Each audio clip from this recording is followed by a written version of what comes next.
Okay, Kratos is back with the third part in the Starting Smite Kratos way.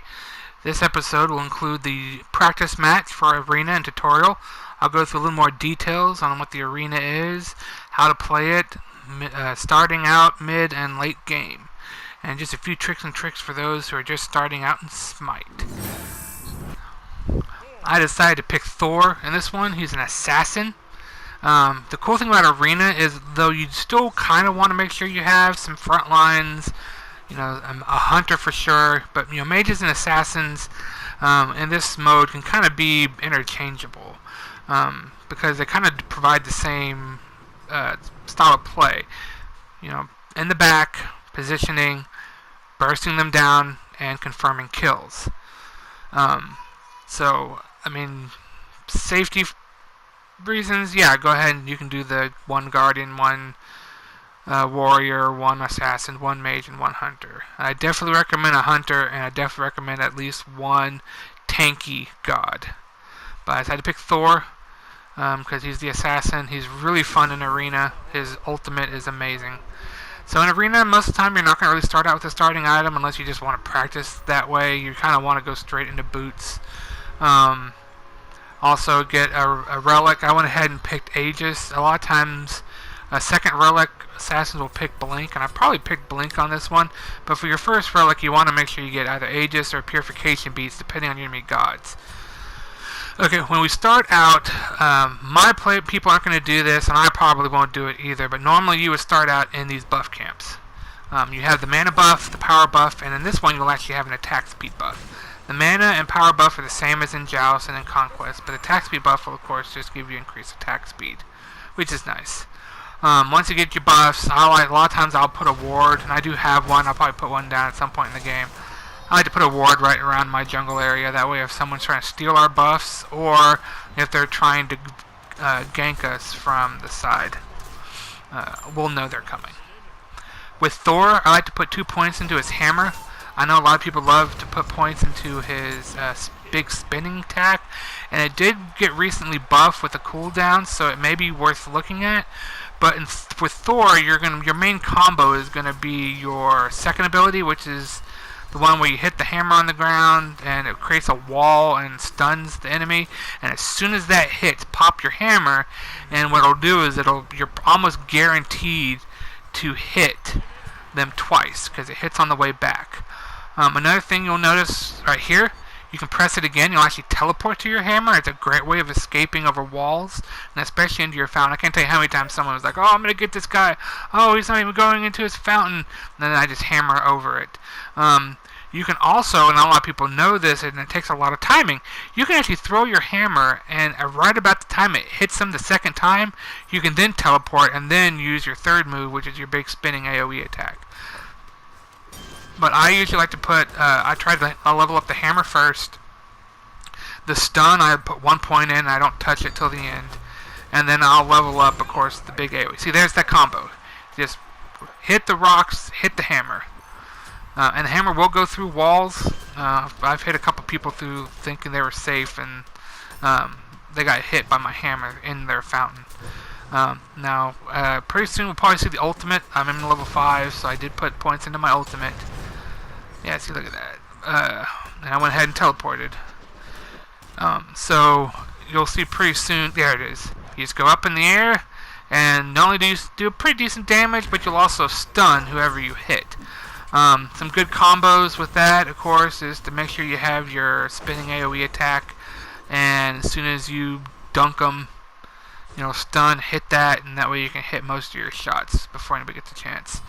You'll notice I picked Talaria boots with him. Arena is probably not a big deal, but a lot of jungle assassins in Conquest are getting the Talaria boots for the speed boost. I think I might have mentioned that in my first video when I was playing Mercury, because I was playing an assassin in the jungle then. I'm kind of trying out some stuff with Thor. The Heartseeker's been changed recently. I think Hydra's Lament was changed recently, and also Transcendent. So I've been kind of goofing off with the builds, especially with these. And so there's a nice little double team. And see, I didn't have my hammer when I did the rocks. I just did the rocks and the spin instead of the rocks and the hammer, and that's not a bad combo. Yeah, I try to keep the hammer down for escapes or for confirming kills. Yeah, see, that's going to hurt. Barely got out of that time. If that was a human player, he would have ended that early, and I would have been in a lot of trouble. See, boom, boom. I think I went for the speed. I think I went for the AoE because I knew the third one. I'm going to die. Oh, well. It happens.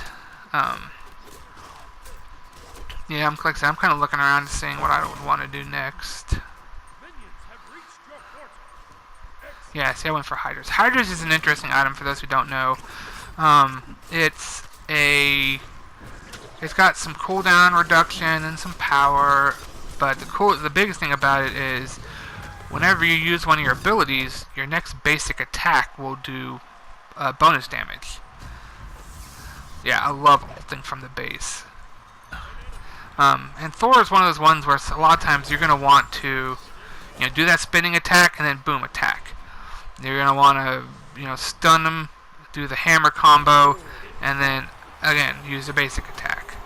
So Hydras pretty good. I really love using it on Thanatos. I'm going to show you some Thanatos gameplay pretty soon. My next video, the next two videos, one of them is going to be a guide to some of the gods to maybe start out with, and then the other video will be some Thanatos gameplay, an actual with players. It'll be an actual PvP arena match, and I actually scored a quadra kill in that one, which is perfect. I was literally going, man, I'm actually doing a textbook Thanatos here, and all of a sudden, boom, quadra. Now you may have noticed I was pushing the big minion through. You definitely want to try to do that whenever you can. I literally was kind of pushing him. You can actually do that. It kind of speeds him up a little bit because you have to be close to him. Anytime he's being attacked, they'll stop. So, like I said, it becomes kind of an escort mission. Like I said, in this game mode, you start off with 500 tickets. I think I said 400 before, but it's 500 tickets. For every minion you kill, that takes off a ticket from your enemy. For every god you kill, it takes off 5 tickets from your enemy. And then anytime one of your minions goes through their portal, it takes off a ticket from your enemy. The whole point is to keep on doing all that stuff so that it takes away all their tickets down to 0. So you're also going to want to protect your minion as much as you can. I would say the small minions is probably not going to be your super top priority. Your top priority is probably going to be killing their minions. Like here, see, I went ahead and stopped whatever I was doing so that I could kill them, because killing them will take away a ticket, and them not going through your portal will also make it to where you get to keep your tickets. Now your big siege minions, yeah, sure, go ahead and try to get them, try to protect it as much as you can, but again, you're gonna, you dying is gonna take off 5 tickets from you. So, and pretty much any game, and especially team fights, that's what I said. Arena is a great team fight mode. It's a mode to sort of teach you how to team fight, how to juggle the laning idea of the minions, but with learning how to coordinate with your team. Now, unless you're in a party, you won't be using the voice chat. You'll be using the VGS, which I may do a small tutorial on that when I do the gods, because I'll probably go to jungle practice. For any of you who don't know, in the training section, they actually have a jungle practice. It's something that Paragon, to me, I think desperately needed, especially as a new player. But even the veterans who wanted to play around with builds, the only way they could really play around with the build was in a bot match.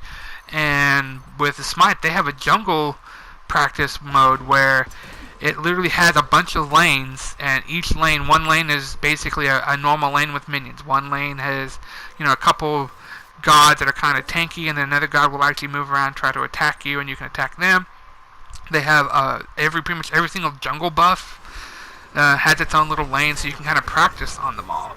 And with it, you can choose what level you are. You can bring your level down, bring your level up. You can choose whatever items you want to put on you. You can take them off, and you can play around with builds, and you can see all the stats.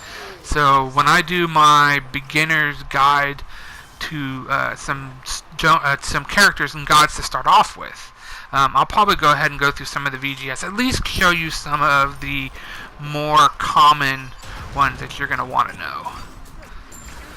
Alright, we're about halfway through this map. Yeah. We're about halfway through this match now. I did get Blink for my second relic, you'll notice. I got Jotun's Wrath for my other item. Jotun's Wrath is a very common item, especially for assassins. It may be going away. I just saw a video talking about how, because of the recent buffs and some of the other ones, that Jotun's may not be as big. But the biggest thing about Jotun's is you get 20% cooldown reduction. And because of that, sometimes it's a very good first power item that's non-stacking. A lot of times it's a very good first power item because you get the power, and I believe you get penetration, and you get the 20% cooldown reductions. And depending on your god, like I love Thanatos with cooldown reductions. I always make sure I cap out his cooldown reduction. The cap is 40%. So with Jotun's Wrath, you're already halfway there. And you could do one combo of items. If you decide to do a defensive item, you can do Breastplate of Valor, which will give you some, I missed that by a second. You'll get some physical protections, but you'll also get another 20% cooldown reduction. Those two items will cap out your cooldown reductions. But because of some of the newer items, you can actually get Hydras. And even, I believe, Transcendence is the one that they added cooldown. So those two items together would actually give you a capped out reduction too.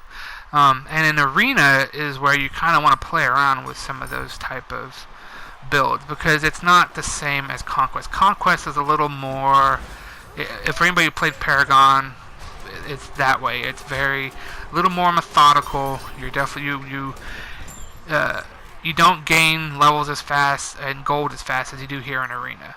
In Arena, you start out at level 2. In Conquest, you start out at 1.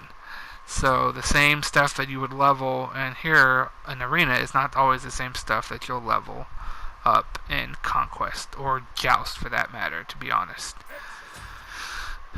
So here I went Deathbringer, was my second to last item. Deathbringer to me sometimes, especially if you're in a game like this where you're really stomping everybody, is a great last item, or second to last item in my opinion. It gives you tons and tons of critical damage, and even with the recent nerf of the critical chance, it's still pretty high. And sometimes with both hunters and assassins, especially in this mode, it's just something good to have. It's maybe a little RNG, random numbers, but it's something that's useful. You get into a fight with the hunter, and you're able to dodge a few of their attacks. You do all your abilities to burst them down, and they got enough health to go through your physical attack. Then, having a crit there all of a sudden, boom, saves your life. And this one, I went ahead and just did double crit. Like I said, Arena, I love doing double crit. Even my hunters. My Medusa, even a lot of times I'll do 2 crit items. If you really want to have fun, you can pull off 3 crit items. I know that was getting popular for a while when the crit chance was so high. People were building like both of the stars and Deathbringer at the same time. Also, I don't know. Yeah, see, that's through the wall. I don't know if people know this, but if you go into the enemy's fountain, you'll be dead almost instantly. It is a ticking, but it's very, very fast. You're in there for a second, you're dead. But I've seen a lot of people do that, though. They'll go in. I've done it once or twice. I've to just confirm a kill for fun. But this is the end of the match. The last few tickets are coming off. So I hope you guys can see what Arena is. Arena is a great mode, especially for team fighting. So next time we'll do a little bit of a god guide, and I guess I'll see you guys around. Kratos out.